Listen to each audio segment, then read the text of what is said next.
കേരളത്തിൽ ആദ്യമായി താമര വിരിഞ്ഞ മണ്ഡലമാണ് നേമം.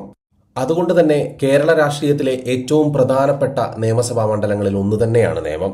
കാരണം ഇടതു വലതു മുന്നണികളെ മാത്രം പരീക്ഷിച്ച് ശീലിച്ചിരുന്ന മലയാളി ആദ്യമായി താമരയ്ക്ക് കുത്താൻ ഞങ്ങൾക്ക് ഒരു മടിയുമില്ല എന്ന് മുന്നണികളുടെ മുഖത്ത് നോക്കി പറഞ്ഞ മണ്ഡലമാണ് നേമം.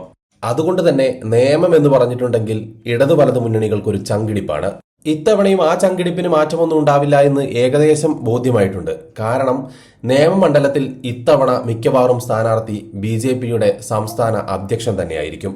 അതുകൊണ്ട് തന്നെ ഇടതു വലതു മുന്നണികളെ സംബന്ധിച്ച് നേമം ഒരു ബാലികേറ മലയാവാൻ പോകുകയാണ് 2026 തെരഞ്ഞെടുപ്പിൽ. മതിയായി MLA മാറ്റം തുടങ്ങാമെന്നതാണ് BJPയുടെ ഈ തെരഞ്ഞെടുപ്പിലെ പ്രചാരണ വാക്യമെന്ന് പറയുന്നത്. ഒരുപക്ഷെ അത് ഏറ്റവും അനുയോജ്യമായിട്ടുള്ള ഒരു മണ്ഡലമാണ് നേമം. കാരണം വെറും PR വർക്കുകളുടെ മാത്രം ബലത്തിൽ നെളിഞ്ഞു നിൽക്കുന്ന ഒരു MLA ഉള്ള മണ്ഡലം കൂടെയാണ് നേമം. നേമമണ്ഡലത്തിലെ MLA V ശിവൻകുട്ടി കേരളത്തിന്റെ പൊതുവിദ്യാഭ്യാസ വകുപ്പ് കൈകാര്യം ചെയ്യുന്ന മന്ത്രിയാണ്. അതുകൊണ്ട് തന്നെ പൊതുവിദ്യാഭ്യാസ വകുപ്പിന്റെ നിലവാര തകർച്ച എത്രമാത്രമുണ്ടെന്ന് നമുക്ക് മനസ്സിലാക്കാവുന്നതുമാണ്. നിയമസഭയിലെ കയ്യാങ്കളി മുതൽ V ശിവൻകുട്ടിയെ ഒരുവിധം കേരളത്തിലെ ജനങ്ങൾക്ക് വ്യക്തമായി തന്നെ അറിയാം. പൊതുവിദ്യാഭ്യാസ രംഗം അത്രയധികം കുത്തഴിഞ്ഞു കിടക്കുകയാണ്.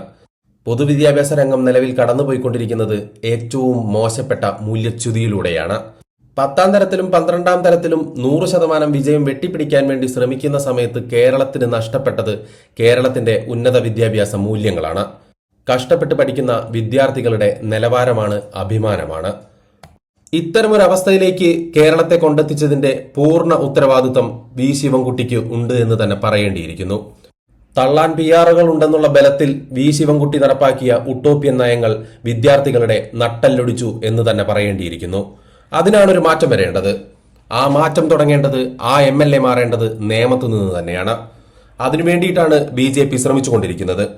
BJPയുടെ ആ ശ്രമത്തിന് കൂടെ നിൽക്കുക എന്നുള്ള വലിയ ഉത്തരവാദിത്വമാണ് നേമത്തെ ജനങ്ങൾക്കുള്ളത്. അത് കേവലം നേമത്തെ ജനങ്ങൾക്ക് വേണ്ടി മാത്രമുള്ള ഒന്നല്ല, മറിച്ച് കേരളത്തിന്റെ നല്ല ഭാവിക്കായി. കാരണം യുവതലമുറയുടെ ഭാവിയാണ് ഒരു രാജ്യത്തിന്റെ ഭാവിയുടെ ഭാഗധേയം നിർണ്ണയിക്കുന്നത്. അതുകൊണ്ട് തന്നെ ഇടതുപക്ഷത്തെ പോലെ ഉട്ടോപ്യൻ നയങ്ങൾ മാത്രം പിന്തുടരുന്ന ഒരു സർക്കാരാണ് കേരളത്തെ നയിക്കുന്നത് എന്നുണ്ടെങ്കിൽ, ഒരുപക്ഷെ നിങ്ങളുടെ MLA അത്തരത്തിലുള്ള ഉട്ടോപ്യൻ നയങ്ങൾ പിന്തുടരുന്ന ഒരു വ്യക്തിയാണ് എന്നുണ്ടെങ്കിൽ ഈ നാടിന്റെ ഭാവി വളരെ അനിശ്ചിതത്വത്തിലായിരിക്കും.